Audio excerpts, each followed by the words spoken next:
Ever thought about how much stuff gets made, only to maybe never get used? There's a way of making things that tries to tackle that head on. Yeah, exactly. Today we're looking into the print-on-demand system, specifically how Frammy Land uses it. We're basing this on their own info, their print-on-demand process page, and the FAQs they provide. Right, and our goal here is pretty straightforward. Figure out what print on demand really means, why a company like Frammy Land is using it, and what that means for you listening. hmm So let's start right there. What is print on demand? Like the basic idea. Well, think about it like this. Normally, a company might print, say, 1,000 posters, hoping they sell. With print-on-demand, nothing gets printed until you actually click buy. Okay. Each item is made one by one, only when there's a real order for it. So, yeah, nothing's produced in advance. Got it. Made to order, essentially. Mm. So why Framyland? What's their reasoning for adopting this method? They really highlight two main things. First, a big commitment to sustainability, and second, trying to keep prices accessible. Okay, sustainability makes sense if you're not making extra stuff. Exactly.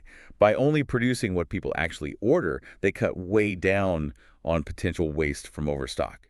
It's about being, more eco-conscious in how they operate. Less waste, fewer resources used unnecessarily. That seems like a clear environmental plus. Can we expand on that a bit? Definitely. The main environmental win is avoiding that whole cycle of mass production guessing games, where companies make huge batches and then potentially have tons left over. Right, stuff that might just end up discarded. Precisely. POD avoids that unsold inventory problem almost entirely. So it's generally seen as a more sustainable approach compared to traditional bulk manufacturing. Okay, but when you hear made one at a time, sometimes you might wonder, is the quality the same? Is it, like, rushed? That's a fair question. Framyland addresses this pretty directly. They use quality materials and standard good printing techniques. So they're saying it's not a compromise? Right. The idea is that each piece is produced carefully, much like you'd expect from regular retail, just, well, made more mindfully after the order comes in. Okay, that's good to know. And where does this mindful production actually happen? They mentioned working with partner facilities. Specifically, they list locations in China and the USA. So depending on the product, or maybe where you are. Probably, yeah. It likely helps optimize things like shipping. Speaking of shipping, once you order, how long does this whole process take, from clicking buy to getting the item? So the production part itself, they estimate takes about 2 to 5 business days. Okay. Then shipping is on top of that. They give estimates like 8 to 15 business days for standard shipping, or maybe 5 to 10 for a faster option. And you can track it. Yep. They provide tracking info once it ships. Right. So a bit of a wait, but it's being made just for you. What about if, you get it and the fit's wrong, or you just change your mind? Returns. Ah, yeah, that's a key point with POD.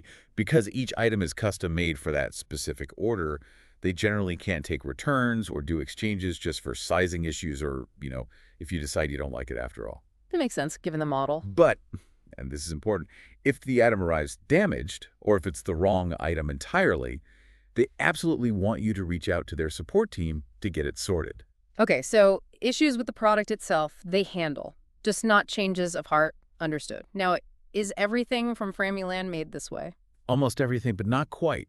They do mention a couple of exceptions, things like their drawstring bags and raincoat ponchos. Oh, why those? They classify those as manufacturing limited items, suggesting they're produced differently, maybe in batches, not strictly on demand like the apparel. Interesting distinction. Okay, so wrapping this up. When you look at Frammy Land's print-on-demand approach, what are the sort of key takeaways for us and, well, the planet? Well, environmentally, the big one is definitely waste reduction. Less overproduction is just, better. For you, the customer, it might mean more accessible pricing sometimes, since they avoid costs like warehousing huge amounts of stock. And you get something made specifically for you. Exactly. A unique item produced with that sort of conscious effort to minimize waste built into the process. It really makes you think, doesn't it? How this make it when it's needed idea could maybe change other industries or even just how we think about buying things day to day. Yeah, moving away from just mass consumption towards something potentially more deliberate. Food for thought. Well, thanks for diving into that with me.